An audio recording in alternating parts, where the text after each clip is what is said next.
어, 우리 지난 몇 주 동안 저희가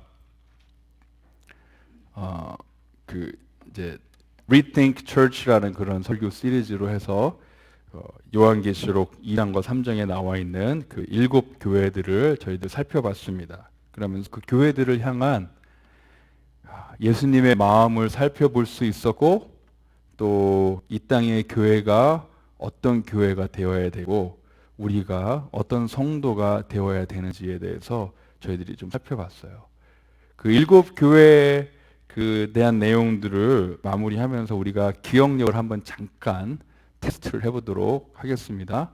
자, 순서가 어떻게 되냐면 에베소서라 그러죠. 에베소 교회부터 해가지고 이렇게 반 서클 모양으로 해서 이렇게 돌아가는 거예요. 그래서 처음에가 에베소 교회, 그 다음에 서머나, 버가모 교회, 두아디라 교회, 사대 교회, 빌라델비아 교회, 라오디게아 교회. 그렇게 순서대로 이렇게 편지가 전해졌습니다. 첫 번째로, 근데 이런 각 교회마다 예수님께서 칭찬도 주시고 책망도 주시고, 어떤 교회는 칭찬만 받은 교회도 있고 어떤 교회는 책망만 받은 교회도 있죠. 중요한 것은 예수님께서 각 교회를 평가를 하셨다는 거예요. 첫 번째로 이 에베소 교회는 예수님께 어떻게 평가하셨나요? 예수님께서 에베소 교회에 믿음과 헌신과 봉사와 수고와 부지런함과 또 고난과 핍박을 향한 인내, 죄에 대한 단호함, 말씀에 대한 열정, 칭찬을 많이 하셨어요. 근데 한 가지 예수님께서 에베소 교회에 책망하신 게 있는데, 그게 뭐냐면 첫사랑을 잃어가고 있다는 거죠.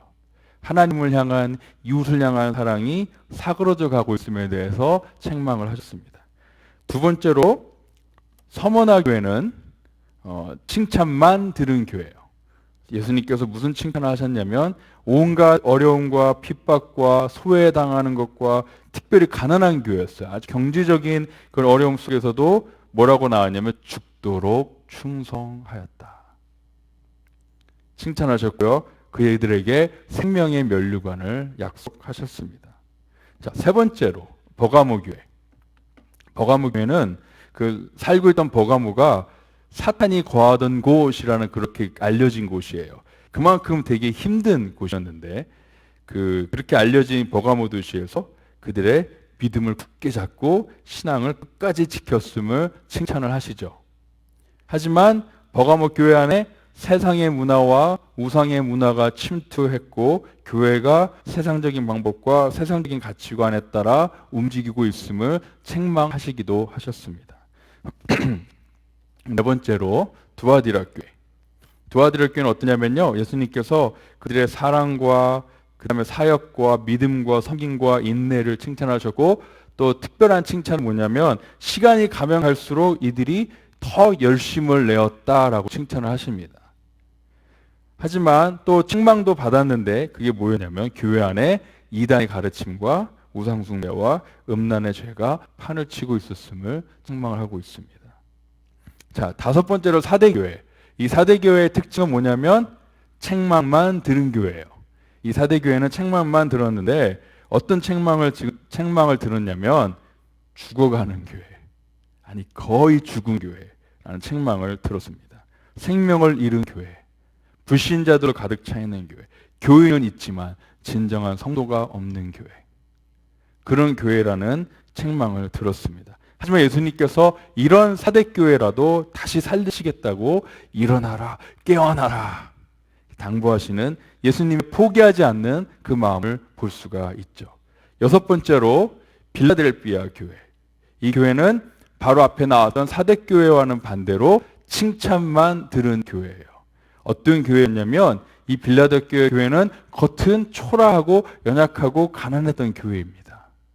하지만 기억나시나요? 제가 맛집에 대해서 얘기를 했죠. 이 교회는 겉으로는 초라하고 겉으로는 연약해 보이는 그런 교회이지만 그리스도인의 진정한 맛을 내었던, 정말 맛집과 같은, 예수님이 정말 맛집으로 칭찬하실 그런 그리스도의 진정한 맛을 내었던 그런 칭찬받는 교회였습니다. 예수님께서 그들의 신실함에 큰 감동을 받으셨죠. 마지막으로 우리가 지난주에 봤던 우리 라오디게아 교회는 어떤 교회였냐면, 이 라오디게아 교회는 또 책망만 받은 교회예요. 근데 이 라오디게아 교회의 특징이 뭐냐면, 하나님께서 이 라오디게아 교회를 뭐라고 불렀냐면 미지근한 교회, 그렇죠? 미지근한 교회로 불렀습니다.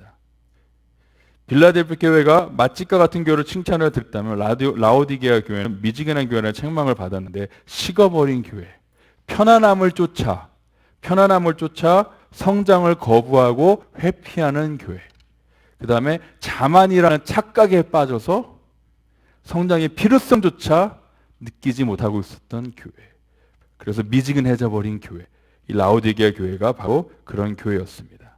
자, 지난 우리가 8주 동안 그 7교회에 대해서 내용들을 묵상하면서 기억들이 이제 조금씩 살아나시죠? 그렇죠? 그래서 제가 이 7교회 관련된 내용을 다루면서 참 많은 것을 깨닫게 됐고, 저에게도 너무나도 유익한 그런 시간이었습니다. 목사로서 굉장히 유익한 시간이었어요. 그러면서도 교회가, 제가 이렇게 설교 준비하다 보니까 교회가 딱 7교회여서 정말 다행이다라는 생각이 들었어요. 50교였으면 이걸 어쩌나 싶었는데 7교회여서 참 다행이었습니다. 네, 여러분들 다행이죠? 그렇죠? 자, 예수님께서 우리 뇌를 너무 잘 아시는 것 같아요. 7교회에 대한 내용을 정리하면서 제가 느낀 이 예수님의 마음은 이런 마음이에요. 어떤 마음이냐면, 교회를 향한 이 사랑과 애착, 성도를 향한 이 사랑과 애착, 그것이 어떨 때는 아주 끈끈한 애정으로 표현이 되기도 하고, 어떨 때는 그 사랑이 예수님의 마음을 힘들게 하는 그런 애증의 관계로 표현될 때도 있지만, 한 가지 분명한 것은 교회를 향한, 이 성도들의 공동체를 향한 예수님의 사랑과 애착입니다. 잘 살펴보면 7교회 중에 5개의 교회가 예수님께 책망을 들었어요. 근데 이 예수님의 책망의 목적은 무엇일까요? 똑바로 해, 안 그러면 니네 교회 다 끝이야, 그런 게 아니었죠. 그렇죠? 예수님의 책망의 목적, 어떨 때는 정말 날이선 칼처럼 날카로운 책망을 하시는 그런 가운데서도 예수님의 마음은 바로 그들이 온전한 교회로 회복되는 거예요. 그게 바로 예수님의 마음입니다. 어떻게 확신하냐고요? 요한계시록 2장과 3장에 있는 7교회에 쓰여진 편지들 가운데 반복되는 문구들이 있어요. 계속 반복되는 문구들이 있는데, 그것이 뭐냐면 3가지가 있는데, 첫째는 회개하라예요. 회개하라. 2장 5절, 2장 16절, 2장 22절, 3장 3절에 나와요. 회개하라. 돌이켜라. 그 다음에 또 많이 나오는 말이 뭐냐면 이기는 자는 him who overcomes. 2장 7절, 11절, 17절, 26절 거의 매 교회마다 이 말이 꼭 나옵니다. 그 다음에 매 교회마다 나왔던 말이 또 뭐냐면 귀 있는 자는 성령이 교회들에게 하시는 말들을 들을지어다. 이 말은 꼭 나와요. 계속 7번 나오는데 이 3가지 말씀을 한번 잘 묵상해 보십시오. 교회를 향한 예수님의 마음이 느껴지지 않습니까? 교회들아 제발 회개해라. 교회들아, 나의 교회들아 제발 돌이키거라. 제발 다시 나에게로 돌아오거라. 그 예수님의 마음. 또 교회들이 이긴다는 것, 이 이긴다는 것은 뭐냐면 뭔가를 극복한다는 거예요. 교회가 가지고 있는 어려움과 문제들을 극복해라. 그들의 회복을 바라고 기다리시는 그 예수님의 마음을 볼 수가 있고요. 마지막에 귀 있는 자는 들을지어다. 이거 뭐냐면 얘들아, 교회들아, 내가 하는 말을 꼭 귀담아서 들어다오. 내 말을 그만 무시하고 내 말을 꼭 들어다오. 이 예수님의 마음입니다. 이런 내용이 어떤 마음이 느껴지십니까? 교회의 회복을 바라시고 그것을 사모하시는, 교회를 세우시고 교회의 머리가 되시고 교회의 주인이 되시는 예수님의 간절한 마음이 여기서 보이는 거예요. 이 7교회를 보면서 여러분들이 이 예수님의 마음을 느낄 수 있기를 간절히 축원합니다. 근데 한편 이렇게 그 교회 회복을 간절히 바라시는 예수님의 마음에 감사하면서도 제 마음 가운데 또한 이 걱정과 두려움이 생기는 것이 있었어요. 그게 뭐였냐면 어떤 걱정과 두려움이었냐면 실패에 대한 걱정과 두려움이었어요. 실패. 내가 또 실패하면 어떡하지? 나는 연약한데, 나는 부족한데, 잘해보려고 하지만 또 실패하면 어떡하지? 문득 이 실패에 대한 걱정과 두려움이 생기는 거예요.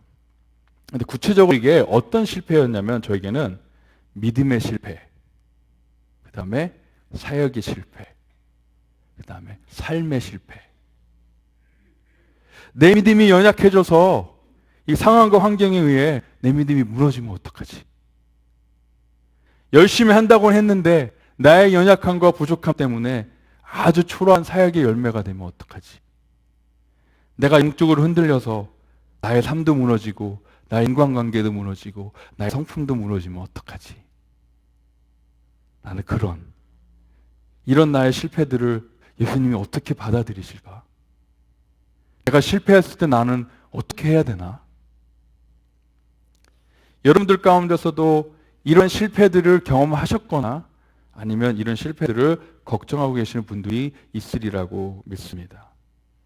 사실 우리가 살펴본 7교회를 보잖아요. 보면은 대부분의 교회가 이런 실패를 경험하고 있었던 교회예요. 믿음의 실패를 경험하는 교회도 있었고요.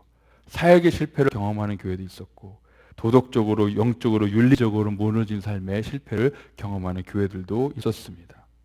근데 그 실패하고 있었던 교회들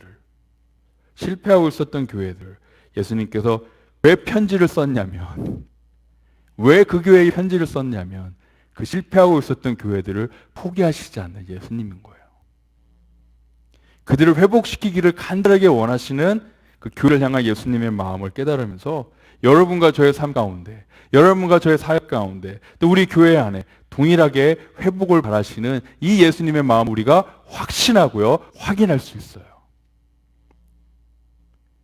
예수님은 우리의 실패 가운데서도 우리를 포기하지 않으시고 우리를 회복시키시는 분이심을 믿으십니까?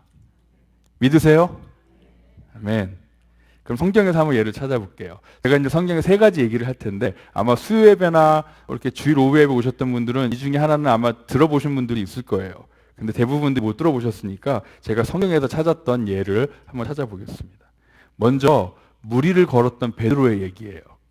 마태복음 14장 22절에서 그 33절에 나오는데 베드로 하면 어떻게 우리가 주로 생각하냐면 무리를 걷다가 예수님을 의심해서 물에 빠져버린 사람, 그렇죠?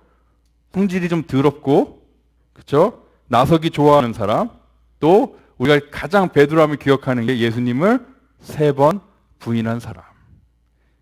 이렇게 생각하면서 베드로에 대해서 어떻게 보면 지금 부정적인 그런 그 느낌이 더 많을 수 있을지도 모르겠어요. 근데 사실 베드로는요, 사실 알고 보면 대단한 사람이에요.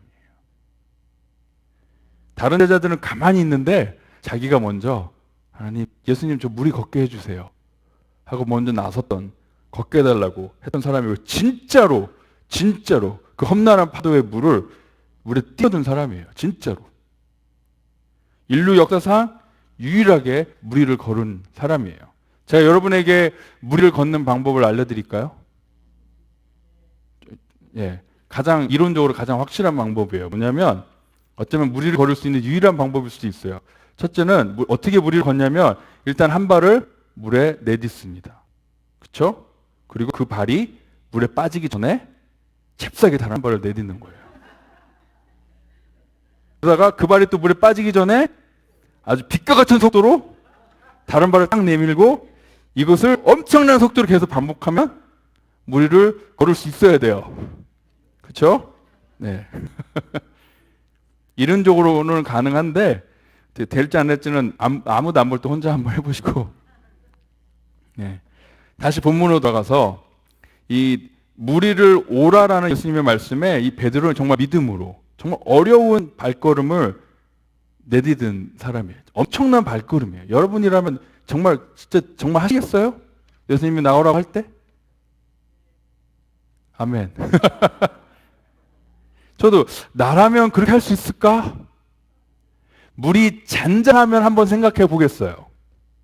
근데 그 땅에 지금 물이 막 파도가 막 치고 있는데 보기만 해도 무서운데 거기에 내가 할 수 있을까? 근데 그 무리에 진짜로 발을 내딛었다는 거는 베드로는 정말 대단한 믿음의 사람인 거예요. 한 걸음 한 걸음 그 무리를 걷는 그 발걸음이 어땠을까요? 매 발걸음이 기적이죠. 그렇죠? 한 걸음 한 걸음이 기적이에요. 이 기적을 경험하면서 험난한 파도 위를 걷고 있었는데 걸어오다가 어느 순간 베드로가 물에 빠지기 시작합니다. 왜죠? 파도를 보기 시작한 거예요. 이 파도의 마음이 뺏긴 거예요. 이 파도의 마음이 휩쓸린 거예요. 처음에 물에 발걸음을 디디게 했던 그 믿음이 그냥 어디 있었는지 순식간에 사라지고 베드로가 예수님을 바라보지 않고 높은 파도를 바라보니까 이 높은 파도 위를 걷고 계시는 예수님을 바라보는 게 아니라 예수님으로부터 시선을 놓치고 높은 파도를 봤을 때 베드로는 그 있었던 믿음이 싹 그리고 심히 두려움에 빠진 거예요. 지금 물 위에 서 있는 예수님을 보면 높은 파도가 아무것도 아니라는 것을 알 수 있는데도 베드로는 그의 눈을 높은 파도에 두었죠. 마찬가지로 우리도 우리 인생에 높은 파도를 만납니다. 우리 인생의 파도에서 그 높은 파도를 보는 것이 아니라 누구를 봐야 되냐면 그 파도 위를 걷고 계시는 예수님을 바라볼 때 그 예수님에게 우리가 시선을 집중할 때, 그렇죠? 시선을 집중할 때 우리의 그 믿음의 발걸음을 유지할 수 있는 거예요. 솔직히 높은 파도를 보고 두려워하지 않을 사람 한 명도 없습니다. 그런데 그 높은 파도를 보다가 조금만 위를 들면 예수님이 저 하늘 위에 계시나요? 아니에요. 파도 위에 계시거든요. 파도를 보고 있다가 조금만 눈을 들면 예수님이 보이거든요. 근데 그거를 못해요. 그걸 못하고 예수님에게 시선을 집중하지 못하는 우리를 많이 보게 됩니다. 인생 험난 파도에서 예수님께 우리의 시선을 집중하는 우리 모두가 되기를 바랍니다. 자, 다시 돌아가서 베드로는 안타깝게도 이 믿음의 시선을 놓쳤어요. 놓치고 높은 파도를 보다가 물속에 빠졌는데 빠져 들어갔죠. 그래서 우리는 베드로가 실패했다라고 생각을 합니다. 네. 실패했죠. 그죠? 이 베드로의 믿음의 실패를 비판해요. 어떻게 저렇게 믿음이 없을까? 그렇죠? 믿음의 실패를 비판하는데 맞습니다. 베드로는 안타깝게 실패했습니다. 그리고 우리는 무리를 걷다가 실패한 베드로로 얘기를 기억을 해요. 근데 사랑하는 여러분, 물에 빠진 베드로가 이 이야기의 끝인가요? 아닌가요? 끝이 아니죠. 이 이야기의 중간이에요. 그 뒤에는 더 멋진 이야기가 진행이 됩니다. 따라하십시오. 실패는 인생의 끝이 아니다. 그렇죠? 실패는 내 인생의 이야기의 결말이 아니다. 아멘입니까? 아멘. 자, 베드로가 물에 빠지는 순간 무엇을 했죠? 살아보려고 막 발버둥 쳤나요? 저 같으면은 물에 안 빠지기 위해 다시 한번 걸어보려고, 그렇죠? 다시 한번 걸어보려고 막 힘을 쏘아서 막 발버둥 칠 것 같은데, 그렇잖아요. 예수님이 보고 계시는데, 내가 물에 빠지다니, 되게 난처하네. 이대로 가라앉을 순 없지 내가, 그렇죠? 내가 다시 한번 걸어볼 거야. 저라면 그렇게 할 것 같아요. 예수님이 걸어오라고 명령했는데 내가 여기서 이대로 주저앉을 순 없지. 이런 마음으로 제 나름대로 더 해보려고, 제 나름대로 없어져가는 믿음을 더 어떻게 해보려고 몸부림치고 발버둥 쳤을 것 같아요. 근데 베드로는 희한하게도 물에 빠지자마자 그렇게 하지 않고 물에 빠지자마자 베드로는 예수님께 부르짖었죠. 주여 나를 구원하소서. 빠지자마자 실패의 그 순간에 인생의 험난한 파도에 빠져들어가고 있을 때 베드로는 자기가 어떻게든 살아보려고, 어떻게든 실패를 해결해 보려고 그냥 허우적대고 버텨보는 것이 아니라 곧바로 예수님께 부르짖었어요. 이것이 베드로의 인생에 있어서 베드로가 내린 가장 탁월한 선택 중에 하나가 아닐까 생각을 합니다. 실패의 순간에 예수님을 부르고 예수님에게 손을 내미는 거, 가장 최선의 선택이었습니다. 근데 예수님이 어떻게 했죠? 예수님도 즉시 손을 내밀어 베드로를 다시 꺼내주셨죠. 왜 파도를 봤냐 이 멍충아, 그러지도 않고, 그쵸? 너는 물에 빠진 건 네 잘못이야. 네가 잘 빠져나와. 네 잘못이니까. 다시 물 위에 걷게. 내가 어떻게 할지 알려줄 테니까 네가 한번 다시 해봐. 그렇게 하지 않으셨죠. 예수님께서는 즉시 손을 내밀어 주셔서 꺼내 주셨습니다.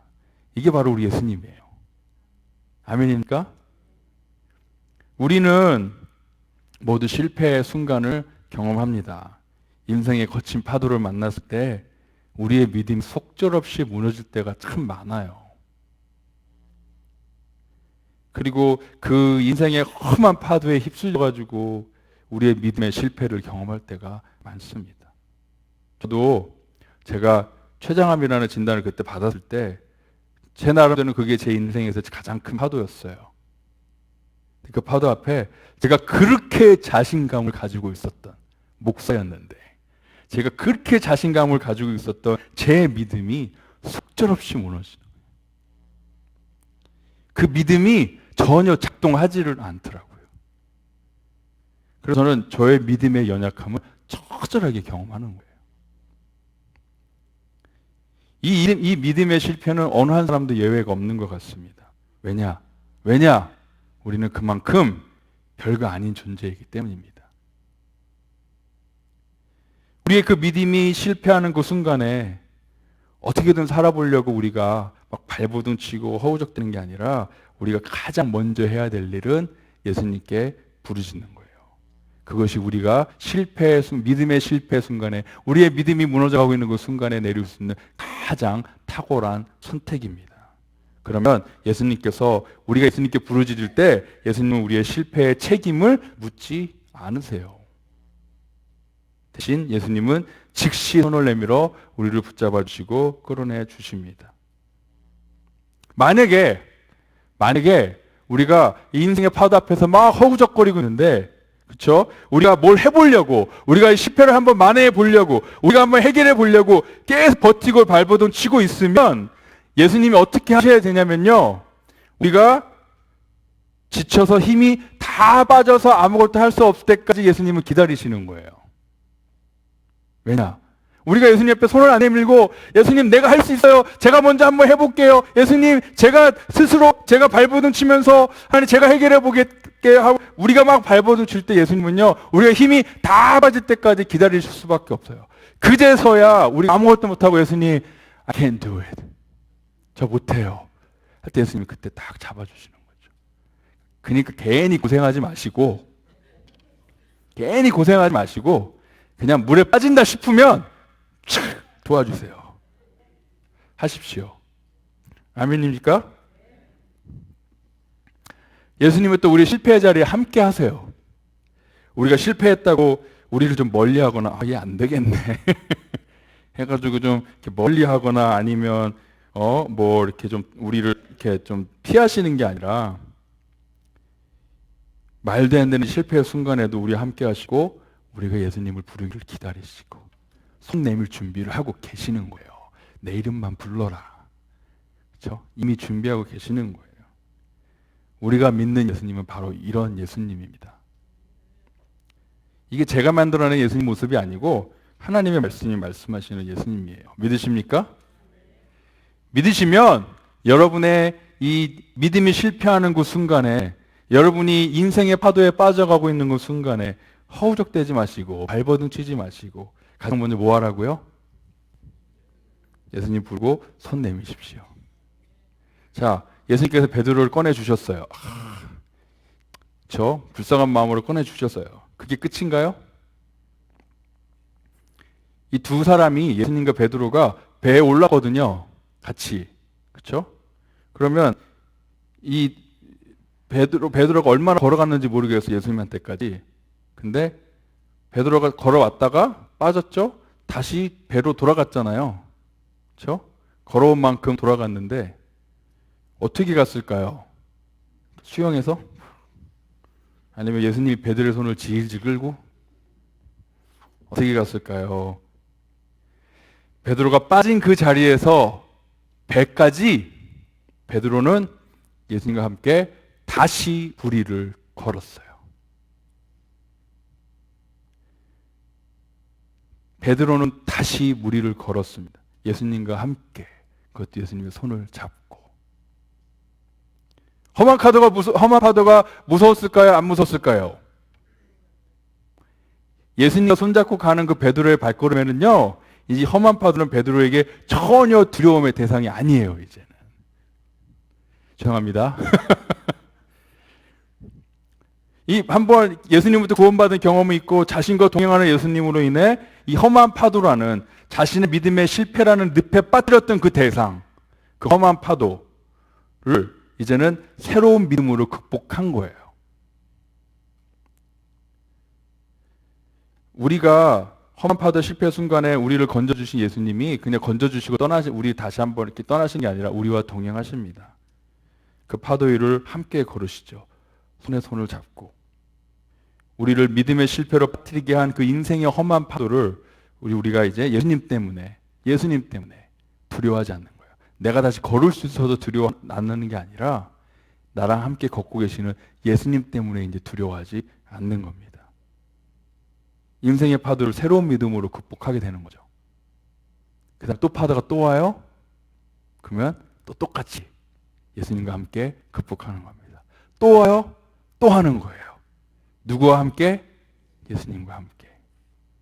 근데 한 가지 궁금한 점은 예수님께서 함께 배에 오른 뒤에야 예수님께서 파도를 잠잠하게 하셨어요. 왜? 베드로가 파도 위를 걸으려고 할 때 베드로를 위해 파도를 잠잠하게 하시지 않았을까요? 그렇죠? 그럼 애시당초 베드로가 물에 빠지지 않을 수도 있었을 텐데, 그렇죠? 그러면 더 좋았을 텐데, 과연 그럴까요? 만약에 그랬다면 베드로의 믿음은 그냥 예수님께서 파도를 잔잔하게 해주시고 베드로야 잘 걸어봐, 내가 너를 위해서 파도 잔잔하게 했으니까 이제 한번 잘 걸어봐, 그렇게 해주셨다면 베드로가 우리를 걸을 수는 있었을지 모르겠어요. 하지만 베드로는 절대로 험한 파도를 이겨낼 수 있는 믿음에 거기에 도달하지 못하는 거예요. 베드로가 무리를 걷는 이 믿음의 클라이막스, 최고의 절정으로 와 내가 무리를 걷고 있어 라는 그 순간에, 그 절정의 순간에 있을지 모르겠지만 예수님을 바라보지 않고 파도를 바라보면 처절하게 실패할 수밖에 없다는 그 진리를 모른다는 거예요. 자신을 실패의 구덩이에서 거저주시는 예수님의 한량없는 은혜를 경험하지 못하는 거예요. 예수님과 함께라면 자신의 실패에 빠졌던 그 험한 파도 위를 담대히 걸을 수 있다는 것도 몰랐을 거예요. 예수님과 함께라면. 제가 만약에 라면 회사를 차리면 저는 라면을 예수님과 함께 라면이라고 이름을 지을 것 같아요. 괜찮죠? 네. 이 베드로의 진정한 믿음을 위해 배에 올라탈 때까지 파도를 잠잠하게 하시지 않은 예수님의 배려. 예수님의 관심은 뭐였냐면 베드로의 믿음이었어요. 이것이 베드로가 예수님과 함께 동행하는 좋은 결과입니다. 자, 베드로는 실패한 사람이에요. 그렇죠? 실패했던 사람이고 베드로의 믿음도 실패했었어요. 그리고 앞으로도 또 실패할지 몰라요. 그리고 또 실패했어요. 근데 예수님은 그때마다 베드로를 회복하셨습니다. 베드로가 예수님을 3번 부인한 다음에 부활하신 예수님은 베드로를 찾아가셨죠. 찾아가셔서 베드로에게 내가 나를 사랑하느냐 몇 번 물어봤죠? 3번. 베드로 몇 번 부인했죠? 3번. 베드로를 다시 회복시키셨어요. 그리고 나서 뭘 했냐면 그 실패했던 베드로에게 예수님께서 회복시키시고 그에게 뭘 맡기셨죠? 예수님의 양을 맡겼어요. 와, 어떻게 보면 실패의 전과가 많은 이 베드로에게 예수님께서 가시기 전에, 그렇죠? 베드로에게 예수님의 양을 맡겼습니다. 여기서 보면은요, 예수님은 그 믿음의 실패 때문에 베드로를 절대로 버리거나 포기하시지 않는, 베드로를 손에 잡아주셨고 베드로와 함께 걸으셨고 베드로를 찾아오셨고 그를 회복시키셨고 그에게 예수님의 사역을 맡기셨어요. 예수님이 동일하게 우리의 삶 가운데 하실 겁니다. 왜냐하면 예수님 바로 그런 분이거든요. 우리의 믿음의 실패의 순간에 우리 예수님을 부르며 손을 내밀면 예수님 우리의 손을 잡으시고 우리를 건지시고 우리와 함께 걸으시고 우리를 회복시키고 우리에게 새로운 믿음을 주시고 그 다음에 우리와 함께 동의하십니다. 아멘입니까? 자, 하나 더 얘기할게요. 오병이어의 기적. 여러분 오병이어의 기적 잘 아시죠? 그렇죠? 오병이어의 기적 다 아시죠? 제자들과 예수님이 함께 사역하던 중에 난감한 일이 벌어졌죠. 그게 뭐냐면 사역을 계속 하기 위해서는 이 수많은 사람들의 끼니를 이제 걱정을 해줘야 돼요. 가장 현실적인 해결 방법은 뭐냐면 집에 가 그거예요. 그렇죠? 가서 밥 먹고 다시 와 그거였는데 그래서 이제 이 제자들이 예수님께 여쭈는 거예요. 예수님 지금 이런 상황입니다. 어떻게 할까요? 그랬더니 예수님께서 제자들에게 정말 말도 안 되는 주문을 하시죠. 뭐라고 했냐면 어떻게 할까요? 물어봤더니 예수님이 뭐라 그러죠? 너희가 먹을 것을 주어라. 딱 그렇게 말씀하시죠. 오, 이거는 도대체 얼마나 엉뚱한, 정말 아마 예상하지 못했을 거예요. 예수님 이거 어떡하죠? 하고 물어봤는데 니들이 먹을 거 줘. 큰일 났어요. 이제 진짜 제자들은. 우리 교인 100명 먹는 것도 준비하기 정말 어려운데 남자 5,000명, 여자와 아이까지 합치면 100만 명이 넘는, 훌쩍 넘는 이 많은 사람을 도대체 어떻게 먹인단 말입니까? 도대체 어떻게 해야 될까요? 그 제자들이 자기들이 할 수 있는 것을 찾아서 하기 시작하는 거예요. 예수님이 말씀하셨으니까 너희들이 먹여 그러니까 어떻게 하지 하다가 자기들이 할 수 있는 최선의 방법을 써서 합니다. 처한 상황에서 최선을 다해요. 사실 너희들이 먹을 것을 주어라 라고 예수님께서 말씀하신 거는요, 예수님께서 제자들에게 지금 처음으로 사역을 한번 맡겨보신 거예요. 지금까지는 제자들이 뭘 했냐면 예수님 따라다니면서 예수님이 하시는 기적을 보고 있었어요. 예수님께서 이제는 너희들이 먹여 하고 처음으로 제자들에게 뭔가를 맡기신 거예요. 근데 불가능한 걸 맡기셨죠. 이 제자들은 어려운 상황에서 예수님께서 처음으로 맡겨주신 이 사역, 우리가 이 사람들을 먹여야 된다라는 이 사역, 예수님이 말씀하신 사역을 감당하기 위해 나름대로 최선을 다합니다. 뭘 했냐면 사람들마다 사이에 막 돌아다니면서 먹을 거 있어요? 먹을 거 있어요? 혹시 뭐 먹을 게 있나요? 물어보는 거예요. 그렇죠? 다 물어봤겠죠. 적어도 10,000명이 넘는 사람들에게 먹을 것이 있는지를 물어봤을 텐데 결과가 뭐 어때요? 너무 초라하고 참담한 결과예요. 그 많은 사람들이 거기 있었고 그 많은 사람들에게 물어봤는데 제자들이 얻은 수확은 뭐냐면 고작 보리떡 5개와 물고기 2마리밖에 못 구한 거예요. 이 사람들을 먹여야 되는데 지금 예수님이 이 사람들을 먹이라고 했는데 난 최선을 다했는데 우리가 할 수 있는 방법 다 했는데 나에게는 이 고작 보리떡 5개 물고기 2마리밖에 없네. 초라하고 참담한 결과가 나왔죠. 제자들의 심정이 어땠을까요? 그들이 경험한 이 사역의 실패. 와, 이거를 예수님 앞에 지금 갖고 갈 수 있어? 이거를 창피하죠. 만약에 저로 비교를 한다면 예수님께서 목회자로 부르셔서 사역을 맡겨주셨고 정말 그 사역을 잘하고 싶어가지고 최선을 다했는데 저에게 찾아온 것은 아주 초라한 사역의 결과, 그리고 제가 느끼는 이 목회의 실패감. 이것 또한 여러분들이 경험할 수 있는 사역의 실패, 헌신의 실패, 봉사의 실패가 될 수도 있습니다. 제자들이 예수님에게 보여주기에는 너무나도 부끄러운 사역의 열매였죠. 근데 이 사역의 실패의 순간에 제자들에게는 2개의 선택이 있었습니다. 뭐냐면 첫째는 실패자로 남아있느냐, 아니면 그 실패마저도 예수님 앞에 갖고 가느냐, 얼굴에 철판 깔고 이 실패마저도 예수님한테 가지고 가느냐, 이 선택의 순간에 제자들은 가장 좋은 선택을 했죠. 뭘 했죠? 이 처참한 실패, 이 초라한 결과를 턱없이 부족한 이 모습 그대로 꾸밈 없이 변명 없이 원망 없이 예수님께 가지고 가서 예수님께 드렸어요. 예수님, this is it. This is all we got. 예수님, 이게 다예요. 제가 최선을 다했는데 예수님 한다고 했는데 결과가 이 정도밖에 안 됩니다. 우리가 가진 것이 너무 없고 우리가 할 수 있는 것이 너무 적고 우리의 능력도 이 정도밖에 되지 않습니다. 예수님께서 우리에게 맡겨진 사역인데 예수님 결과가 너무 초라합니다. 근데 어떻게 했죠? 예수님께서 한마디도 안 하셨어요. 이게 뭐니? 이거밖에 못 가져왔어? 그렇게 하지 않으셨죠. 너희들 이거밖에 안 돼? 그렇게 안 하셨죠. 한마디도 안 하시고 그 초라한 보리석 5개와 물고기 2마리를 받으셨어요. 받으셨어요. 그게 이 제자들의 실패가 지금 누구의 손에 있죠? 이제 예수님 손에 있어요. 그렇죠? 그리고 예수님께서 그것을 드시고 축사하셨어요. 축사하시고 다시 이제 제자들 부르죠. 다시 와. 다시 부르죠.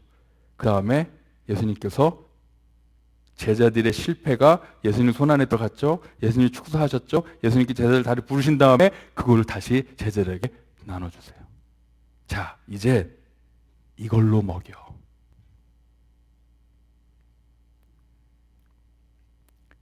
내가 주는 것으로 먹여.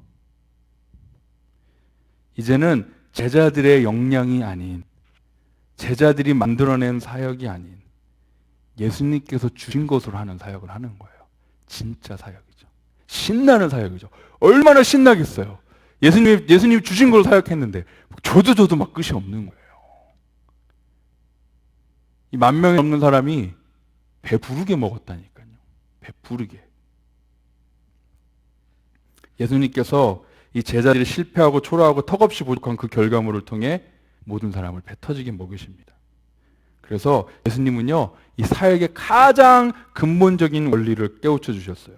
영혼을 먹이는 사역은, 영혼을 섬기는 사역은 내가 가지고 있는 것으로 하는 게 아니라, 우리가 가지고 있는 것이 하는 게 아니라 예수님이 주신 것으로 하는 것이다. 아멘입니까? 이거 놓치면 큰일 나요. 내가 가지고 있는 것으로 하는 게 아니라 예수님이 주신 것으로 하는 거예요. 예수님께서는 네가 가지고 있는 거 그냥 나한테 가지고 임하면 돼. 그것이 처참하고 초라한 사역의 실패라 할지라도 그 실패가 예수님 손에 들어오면, 우리의 실패가 예수님 손에 들어오면 영혼을 먹이는 축복의 재료가 됩니다. 아멘입니까? 아멘. 이것이 바로 우리가 사역의 실패의 순간에 우리가 할 수 있는 최선의 선택이에요. 뭐라고요? 부끄러운 실패자로 남아있는 것이 아니라 그 실패를 예수님 손에 맡겨 드리십시오. 그럼 그 실패를 받으셔서 예수님이 축사하시고 사용하실 겁니다. 자, 마지막으로 다윗의 실패를 한번 볼까요? 다윗의 실패. 여러분이 잘 아시듯이 다윗은 자기의 충신인 우리아의 아내 밧세바를 범했죠. 그렇죠? 이것은 어떠한 어려운 상황과 환경으로 인한 실패가 아니라 다윗의 죄로 인한 실패예요. 그렇죠? 다윗의 죄로 인한 실패예요. 다윗의 영적인 실패였고, 다윗의 윤리적인 실패였고, 다윗의 인간관계의 실패였고, 다윗의 삶의 실패였어요. 베드로가 물에 빠진 것과 제자들의 손에 오병이어밖에 없는 것과는 완전히 틀린 거예요. 솔직히 왕이니까. 그것도 백성들에게 존경을 받는 아주 강력한 왕이니까 손을 쓰면 아무 문제 없이 조용히 덮고 넘어갈 수 있어요. 또 다윗은 또 그렇게 하려고 했죠. 그렇죠? 사람까지 죽여가면서. 이게 다윗이 얼마나 영적으로 무너져 있었는지를 보여주는 거예요. 다윗의 삶이 얼마나 이미 무너져 있었는지를 보여주는 거예요. 다윗의 영적인 삶이 무너지니까 윤리도 무너지고요. 사람과의 관계도 다 무너지고요. 그 삶이 무너지는 거예요. 다윗의 죄가 적나라하게 드러낸 이 다윗의 영적인 실체, 이 영적인 실패, 그 실패로 인한 인간관계의 실패, 다윗의 윤리적인 실패, 이런 실패의 늪에 빠져있던 다윗에게 누가 찾아가죠? 나단 선지자가 찾아가죠. 찾아가서 칼날 같은 지적으로 다윗 본인의 실패의 심각함을 깨닫게 해주는 거예요. 이게 얼마나 심각한 건지. 그 실패 앞에 다윗은 2가지 선택이 있었습니다. 뭐였죠? 하나는 끝까지 부인하고 저항을 하거나, 아니면 하나님 앞에 그냥 통회하고 자복하는 거예요. 다윗은 어떻게 했죠? 본인의 영적인 실패, 윤리의 실패, 인간관계의 실패, 삶의 실패 가운데 올바른 선택을 했어요. 하나님 앞에 그의 죄를 완전히 자백하고 통회하고 풍성이 젖도록 울고 하나님 앞에 범죄하였을 깨닫고 하나님께서 그 다윗을 다시 회복시키시죠. 그리고 그로 인해 하나님의 마음에 합한 자라는 그 다윗의 애칭을 계속 유지할 수 있게 해주신 거예요. 만약에 다윗이 거기서 그 선택을 안 하고 끝까지 버티는 선택을 했다면 다윗은 오늘날 성경에 하나님의 마음에 합한 자라는 애칭을 얻지 못했을 겁니다. 우리도 죄로 인해 실패할 때가 많아요. 그렇죠? 우리의 이 영적인 실패가, 우리의 영적인 삶에, 우리의 이 무너진 영적인 삶의 실패가 윤리적인 실패가 되고요. 인간관계의 실패가 되고요. 우리의 성품의 실패가 되고요. 우리의 기질의 실패가 되고요. 우리의 삶의 실패가 됩니다. 이런 실패 가운데 우리가 어떤 선택을 해야 될까요? 너무나도 부끄러운 이 실패의 순간에, 어디를 숨어야 될 것 같은 이런 실패의 순간에 어떤 선택을 하냐가 굉장히 중요해요. 부디 시간 벌려 하지 마시고, 덮으려고 하지 마시고, 정당화시키려고 애쓰지 마시고, 억지 부리지 마시고 그냥 하나님 앞에 통회하고 자복하는 마음으로 나가시면 됩니다. 그럼 하나님께서 반드시 회복시키십니다. 우리의 무너진 영적인 삶, 우리의 엉망이 된 이 성품, 내가 왜 또 화를 냈지? 내가 왜 또 그랬지? 우리의 엉망이 돼버린 이 성품, 우리 어그러져가는 이 기질, 깨어진 인간관계들, 우리가 하나님 앞에 통회하고 자복하는 마음으로 나갈 때 하나님이 그런 것들을 회복시키십니다. 그리고 거기서 멈추는 게 아니라 하나님은 우리를 다시 사용하세요. 다시 사용하십니다. 실패의 순간에 최선의 선택은 하나님입니다. 아멘입니까? 실패의 순간에 최선의 선택은 하나님입니다. 결론을 맺겠습니다. 우리 오늘 세 가지 실패에 대해서 이야기했어요. 첫째는 믿음의 실패, 베드로가 경험했던 믿음의 실패. 둘째는 제자들이 경험했던 사역의 실패. 셋째는 다윗이 경험했던 그런 영적인 실패, 삶의 실패. 우리는 이런 실패 가운데 그들이 어떠한 선택을 했는지 살펴봤어요. 믿음의 실패를 스스로 해결하려고 밟아놓으시는 것이 아니라 예수님께 부르짖고 손을 내밀었던 베드로, 사역의 실패를 부끄러워했던 것이 아니라 오히려 예수님과 멀어지는 것이 아니라 오히려 초라한 실패를 예수님 손에 드렸던 그 제자들, 죄로 인해 영적인 실패를 덮으려고 정당화시키지 않고 하나님 앞에 진정한 회개를 드렸던 다윗, 이들은 분명히 실패자였지만 하나님의 회복을 경험한 사람들입니다. 실패 앞에서 올바른 선택을 함으로 회복을 경험하고 오히려 그 실패를 통해 더 큰 은혜와 기적을 경험합니다. 우리도 우리의 이런 실패들을 통해 하나님의 은혜를 더 경험하고 하나님의 역사를 더 경험하고 하나님의 사랑을 더 깊이 체험하기를 바랍니다. 우리는 부족합니다. 따라하십시오. 우리는 부족합니다. 우리는 연약합니다. 우리는 넘어집니다. 우리는 미련합니다. 우리는 실패합니다. 제자들도 그랬고, 그건 안 따라도 돼요. 제자들도 그랬고, 다윗도 그랬고, 모세도 그랬고, 아브라함도 그랬고, 엘리야도 그랬고, 요나도 그랬고, 성경에 나오는 모든 인물들이 다 이런 실패들을 경험했고요. 예외 없이 우리가 지금까지 공부한 이 7교회도 실패를 경험했던 교회입니다. 하나님께서 우리를 회복시키시고 새롭게 하시고 다시 세우시고 우리를 다시 사용하실 그 하나님 앞에 우리 모두가 나아가기를 간절히 축원합니다. 기도하겠습니다.